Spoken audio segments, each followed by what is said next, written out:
À Monseigneur le duc de Bourgogne. Monseigneur, je ne puis employer pour mes fables de protection qui me soit plus glorieuse que la vôtre.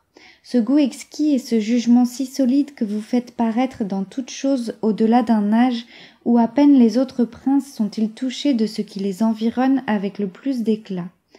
Tout cela, joint au devoir de vous obéir et à la passion de vous plaire, m'a obligé de vous présenter un ouvrage dont l'original a été l'admiration de tous les siècles, aussi bien que celle de tous les sages. Vous m'avez même ordonné de continuer, et si vous me permettez de le dire, il y a des sujets dont je vous suis redevable, et où vous avez jeté des grâces qui ont été admirées de tout le monde. Nous n'avons plus besoin de consulter ni Apollon ni les Muses, ni aucune des divinités du Parnasse. Elles se rencontrent toutes dans les présents que vous a fait la nature, et dans cette science de bien juger des ouvrages de l'esprit, à quoi vous joignez déjà celle de connaître toutes les règles qui y conviennent. Les fables d'Ésope sont une ample matière pour ses talents. Elles embrassent toutes sortes d'événements et de caractères. Ces mensonges sont proprement une manière d'histoire où on ne flatte personne.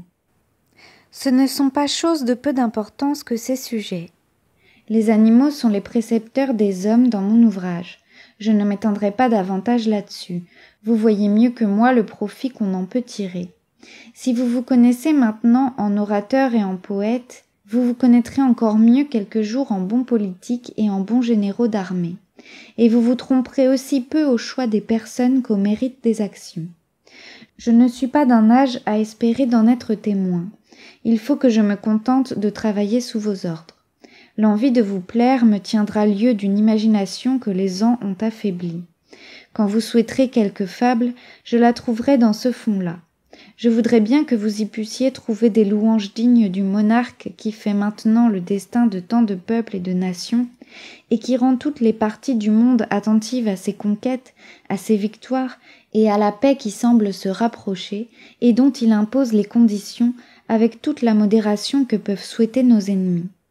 Je me le figure comme un conquérant qui veut mettre des bornes à sa gloire et à sa puissance, et de qui on pourrait dire, à meilleur titre qu'on ne l'a dit d'Alexandre, qu'il va tenir les états de l'univers en obligeant les ministres de tant de princes de s'assembler pour terminer une guerre qui ne peut être que ruineuse à leur maître.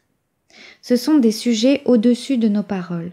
Je les laisse à de meilleures plumes que la mienne, et suis avec un profond respect, Monseigneur, votre très humble, très obéissant et très fidèle serviteur, de La Fontaine.